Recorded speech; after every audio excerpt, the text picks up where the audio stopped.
ఒక ఊళ్ళో లలితమ్మ, లత అనే ఇద్దరు అత్త కోడళ్ళున్నారు. లలితమ్మ భర్త సుందరయ్య, లత భర్త శంకర్.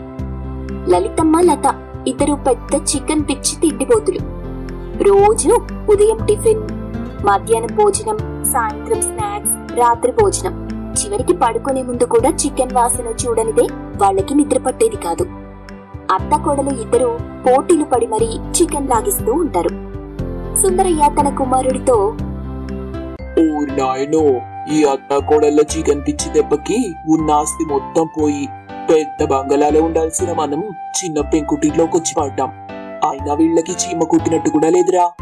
ఇలా అయితే కొన్ని రోజులు పోయాక ఉన్న ఈ కాస్త పెంకుటిల్లు కూడా పోయి అప్పుల పాలై దేశాలు పట్టుకొని పోవాల్సిందే అని మొత్తుకుంటూ ఉండేవాడు. అలా మొత్తుకొని కొన్నాళ్లకి సుందరయ్య అప్పులెక్కువ అవడంతో భయంతో మంచాన పడి చనిపోతాడు. అయినా అత్త కోడల్లో మార్పు రాదు. అప్పుడు కొడుకు, ఇలాగే ఉంటే నాకు మా నాన్నగతే పడుతుంది. వీళ్ళకి దూరంగా పారిపోవడమే మంచిది, లేకపోతే వీళ్ళ చికెన్ పిచ్చి దెబ్బకి నేను కూడా బలైపోతాను అనుకొని ఇంట్లో నుండి పారిపోతాడు.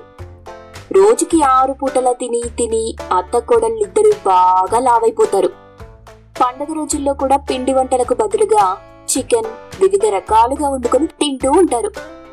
అప్పులు ఎక్కువైపోవడంతో ఊరి వాళ్ళంతా, రేపటికల్లా మా దగ్గర తీసుకున్న అప్పు కట్టకపోతే మిమ్మల్ని కట్టి పడేస్తాం అని బెదిరించడంతో అత్త కోడలు ఇద్దరు రాత్రికి రాత్రి ఊరొదిలి పారిపోతారు. అలా చాలా దూరం రాత్రిపూట నడుచుకుంటూ వెళ్తూ ఉండగా వాళ్లకొక నది అడ్డొచ్చింది. ఇప్పుడెలాగే మనకి ఈత రాదుగా, ఈ నది దాటడం ఎట్లా అని చుట్టూ చూస్తే వాళ్లకొక చిన్న పడవ కనిపించింది. అత్తయ్య, అదిగో అక్కడొక పడవుంది. పదవే, కాళ్ళు లాగేస్తున్నాయి, నడవలేకపోతున్నా. అలా పడవలోకెళ్ళి కూర్చుంటే అదే ఒడ్డుకు తీసుకెళ్తుంది అని అత్త కోడలు ఇద్దరు పడవలోకెక్కి కూర్చొని నదిలో ప్రయాణిస్తుంటారు. అనుకోకుండా రాత్రి నదిపై కుండపోత వర్షం కురిసింది. వర్షం ధాటికి అత్త కోడలు ఇద్దరు స్పృహ తప్పి పడవలో అలాగే పడుకుండిపోతారు. తెల్లవారిన తర్వాత కళ్ళు తెరిచి చూసేసరికి తమ పడవ దారి తప్పి ఎటో వచ్చేసిందని వాళ్ళకు అర్థమైపోయింది. అత్త కోడలు ఇద్దరు ఆశ్చర్యపోయారు.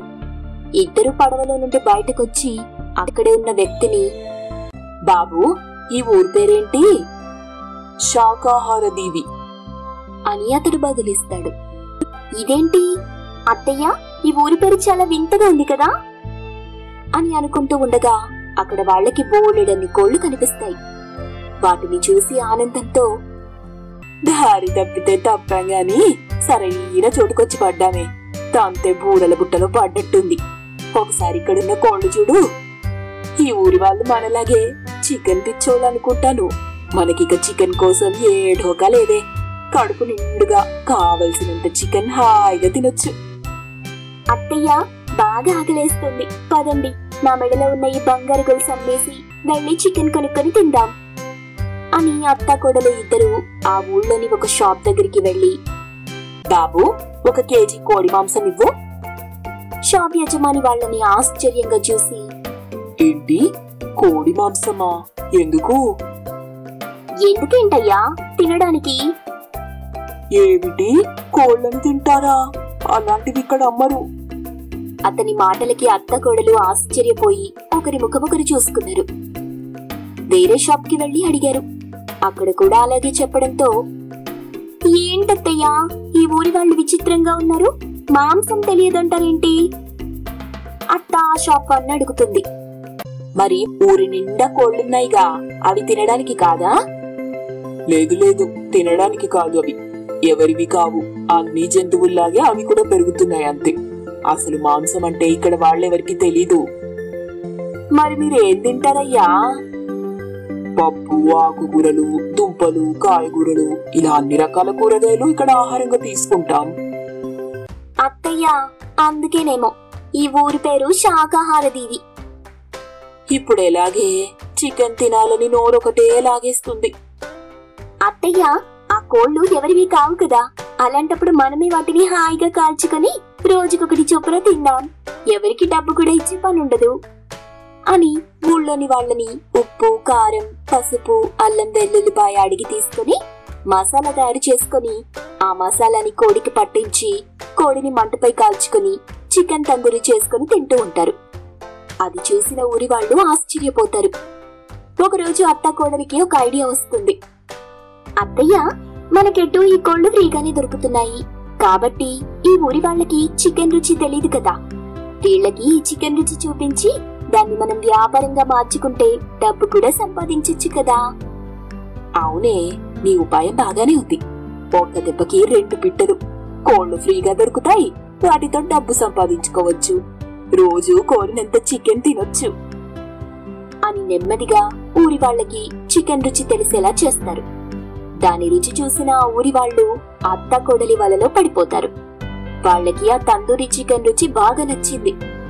ఆ రోజు నుండి ఆ ఊరి వాళ్ళందరూ కాయగూరలు తినడం మానేసి చికెన్ తినడం మొదలెడతారు.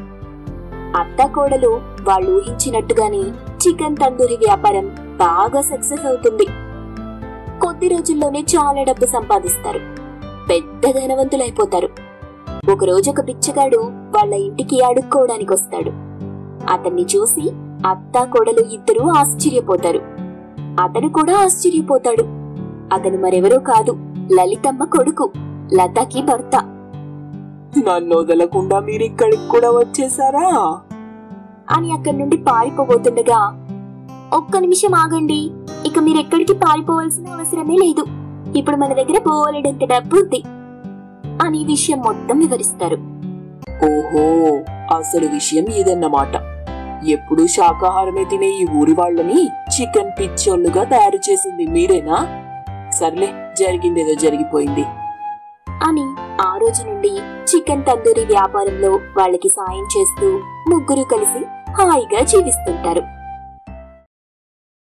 సూరారం అనే ఊరిలో పార్వతమ్మ అనే అత్త, అరుణ అనే కోడలు ఉన్నారు. వాళ్ళకి పొలం లేకపోవడంతో వాళ్ళు కూలి పనికి వెళ్లేవాళ్లు. ఆ ఊళ్ళోని అందరూ కూడా వ్యవసాయం చేసేవారు. వాళ్ళందరికీ పొలాలుండేవి. రోజంతా పొలాల్లోనే గడిపేవారు. చీకటి పడే ముందు ఇంటికొచ్చేవారు. అత్తయ్య, మనకి కూడా సొంత పొలం ఉంటే ఎంత బాగుండేది కదా. దాన్ని పండించుకుని వచ్చిన డబ్బుతో మనం కూడా హాయిగా ఎంచక్కా డాబా కట్టుకుని వానలకి ఇబ్బంది లేకుండా హాయిగా ఉండేవాళ్ళం కదా. ఈ పూరిల్లో ఒక్కటే కారుతుంది. వానకాలం వచ్చిందంటే గుండెల్లో రైళ్లు పరిగెడుతున్నాయి నాకు. ఇలా కూలికి వెళ్లి రూపాయి ఎన్నాళ్లకు కూడబెట్టినా మన ఖర్చులకి కూడా సరిపోవట్లేదు. ఇక ఇల్లేం కట్టుకుంటాం? అవును కోడలా, కానీ ఏం చేస్తాం? పొలం కొనాలంటే మాటలు కాదుగా, లక్షలకు లక్షలు కావాలి. అంత డబ్బు మన దగ్గర ఎక్కడిది?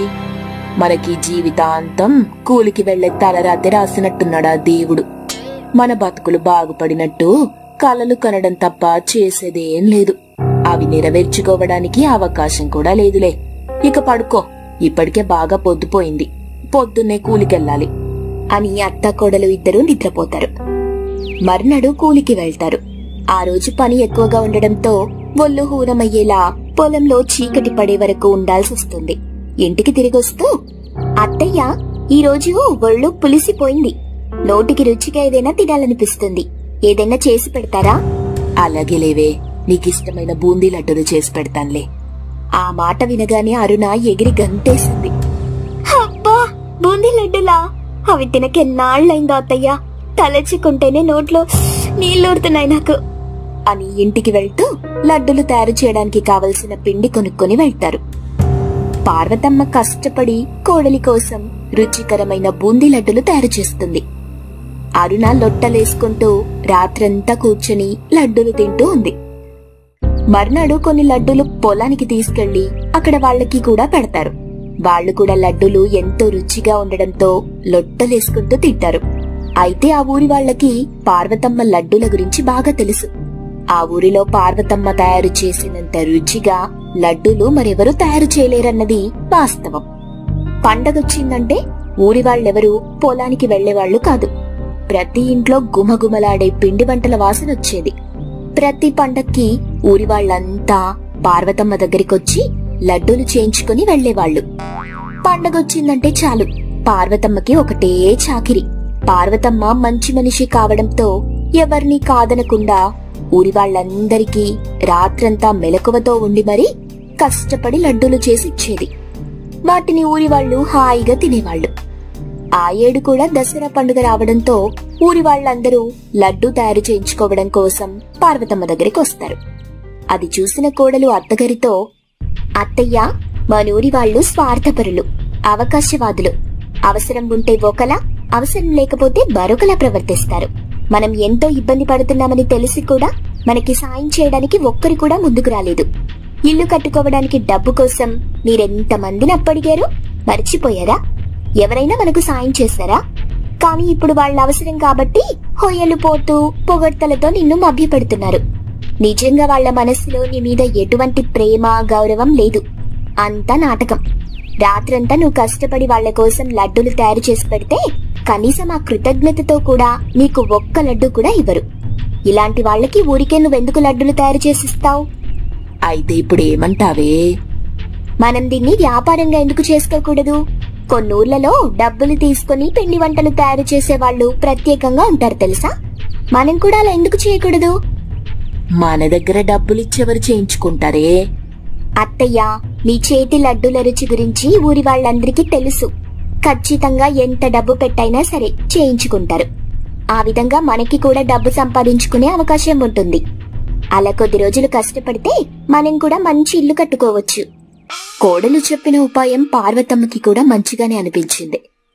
అందుకని ఇకపై ఎవ్వరికీ ఫ్రీగా లడ్డూలు తయారు చేసి ఇచ్చేది లేదని, డబ్బిస్తేనే చేసిస్తానని చెప్పడంతో వేరే దిక్కులేక లడ్డూల కోసం ఊరి వాళ్ళు డబ్బులిచ్చి చేయించుకున్నారు. రాత్రంతా కష్టపడి పార్వతమ్మ లడ్డూలు తయారు చేసింది. కోడలు పార్వతమ్మకి పనిలో చేదోడు వాదోడుగా ఉంది. ఆ ఒక్క రాత్రి లడ్డూలు తయారు చేసినందుకు బోలెడంత డబ్బు సంపాదిస్తారు వాళ్ళు. అది చూసి ఆశ్చర్యపోయింది అరుణ. చూసారా అత్తయ్య, ఒక్క రాత్రికి ఎంత డబ్బు సంపాదించామో? అవునే, ఇన్ని రోజులు పిచ్చిదానిలా ఈ విషయం తెలుసుకోలేకపోయాను నేను. ఇకపై మనం పనికి వెళ్లాల్సిన అవసరం లేదే. పార్వతమ్మ లడ్డూల గురించి పక్క ఊళ్ల వాళ్లకి కూడా దావానంలా పాకిపోయింది. ప్రతిరోజు ఇసుక వేస్తే రాలనంత మంది జనం వచ్చి డబ్బిచ్చి పార్వతమ్మ చేత లడ్డూలు తయారు చేయించుకుని వెళ్తూ ఉండేవాళ్లు. అంతమందికి తయారు చేసి ఇవ్వడానికి గాను ఆమె తన చేతి కింద పని చేయడానికి కొందరు పనివాళ్లని కూడా పెట్టుకుంది. అత్త పనివాళ్లకి సూచనలిస్తూ వాళ్ల చేత లడ్డూలు తయారు చేస్తూ ఉంటే అరుణ వాళ్ల దగ్గర డబ్బులు వసూలు చేస్తూ ఉంటుంది. అలా అత్త కోడళ్ల లడ్డూ వ్యాపారం కొద్ది రోజుల్లోనే సూపర్ హిట్ అవుతుంది. రెండు చేతులా సంపాదిస్తూ వచ్చిన డబ్బుతో కొత్త ఇల్లు కట్టించుకుంటారు.